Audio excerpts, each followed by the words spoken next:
Tuhan bersamamu. Inilah Injil suci menurut Markus.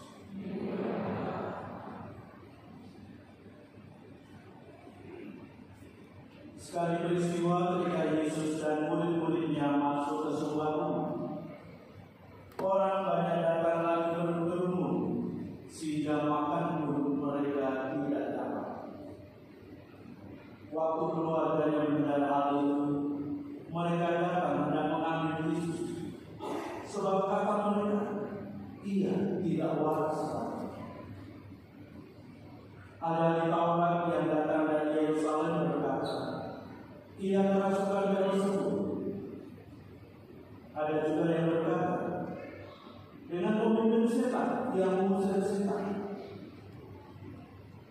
Yesus memanggil mereka, lalu berkata kepada mereka dalam perumpamaan, bagaimana iblis dapat mengusir iblis? Kalau suatu kerajaan terpecah-pecah, kerajaan itu tidak dapat bertahan. Dan jika suatu rumah tangga terpecah-pecah, rumah tangga itu tidak dapat bertahan.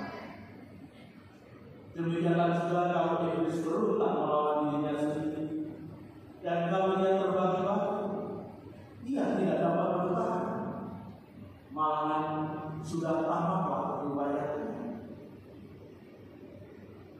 Tetapi tidak seorang pun dapat memasuki rumah seorang yang kuat untuk merampas harta bendanya, apabila ia tidak mengikat lebih dahulu orang kuat itu.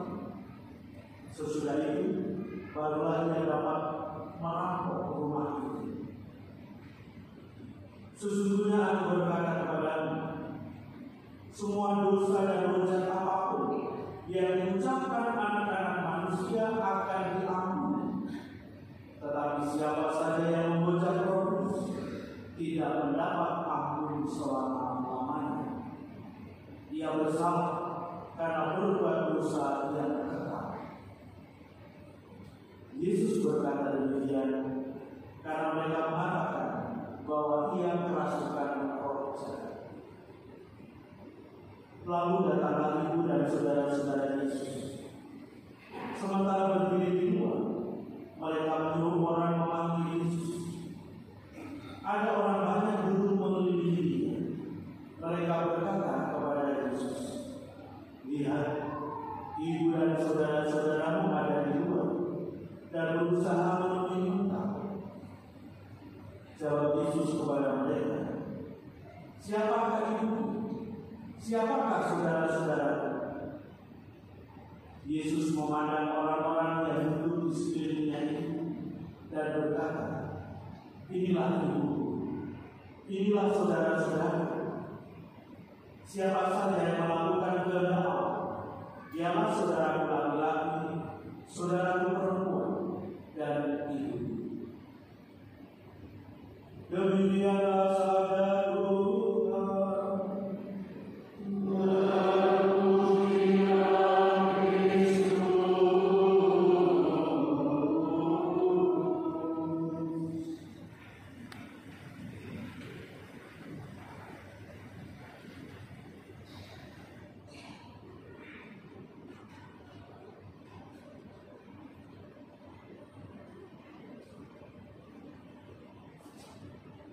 Bapak Ibu, saudara-saudari dan adik-adik sekalian terkasih,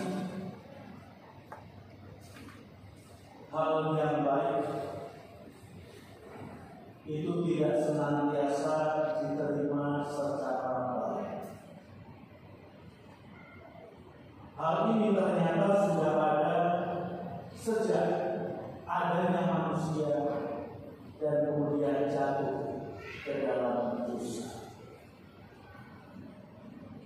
Dalam bacaan yang pertama tadi kita bersama-sama mendengarkan bagaimana Adam dan Hawa sebagai manusia pertama, mereka hidup nyaman dan damai di Taman Eden, atau juga sebutan lain di Firdaus.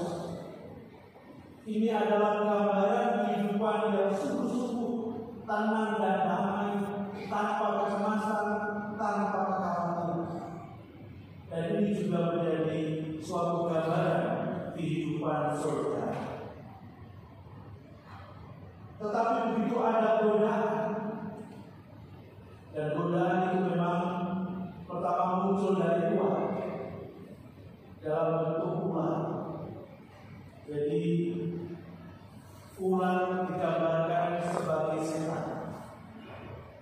Jadi kita para pecinta ular yang di rumah kita banyak ular kita pelihara, bisa saja kita bercinta setan-setan. Nah, bagaimana si ular sebagai perwujudan setan ini memperdaya Adam dan Hawa? Mereka sudah tahu bahwa segala buah-buah yang ada di taman itu boleh dimakan. Ada begitu banyak jenis buah, tetapi hanya satu yang tidak boleh dimakan, yaitu buah yang datang dari pohon kehidupan.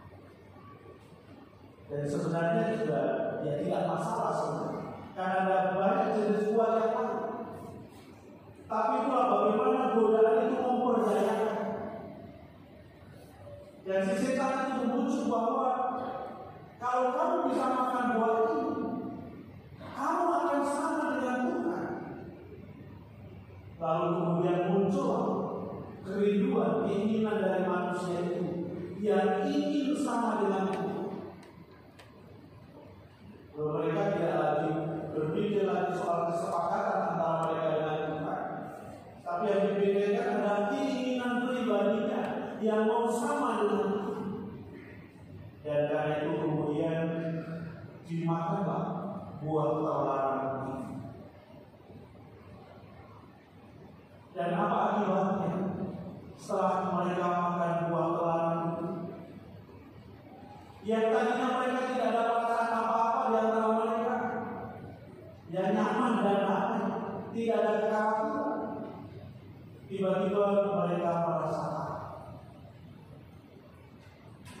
Dan mungkin kita juga bisa membayangkan kalau kita berbuat kesalahan, kita berbuat dosa, dan biasanya kalau berbuat demikian kan kita curi-curi. Kalau dalam diri kita juga muncul perasaan jangan-jangan ada yang lihat, jangan-jangan nanti ya siapa marah dan sebagainya. Dan ini pula yang mewarnai kehidupan Adam dan Hawa. Mereka juga malu ternyata mereka itu telanjang. Padahal sebelumnya tidak ada perasaan malu, yang biasa saja. Sungguh-sungguh kehidupan surga. Mereka berusaha untuk menghindar dari Tuhan, untuk bersembunyi dari Tuhan. Lalu yang lebih buruk lagi, akibat dosa, mereka melemparkan kesalahan kepada yang lain. Jadi tidak ada yang langsung mengaku, ya saya salah, saya memakan buah ini. Tapi tadi kita benarkan bagaimana ada perempuan yang memberikan kepadaku itu, siapa yang memberikan buah itu kepada aku? Si Hawa juga berkata demikian, ular ini yang menyuruh aku, meminta aku untuk memakan. Dan memang hukuman pertama dijatuhkan kepada si ular sebagai perwujudan setan.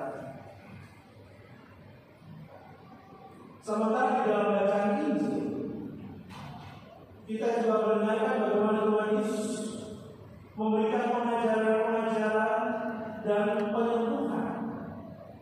Semua orang yang sakit rupa-rupa penyakit dibawa kepada Tuhan Yesus, termasuk orang-orang yang dikatakan sebagai yang merasukan setan.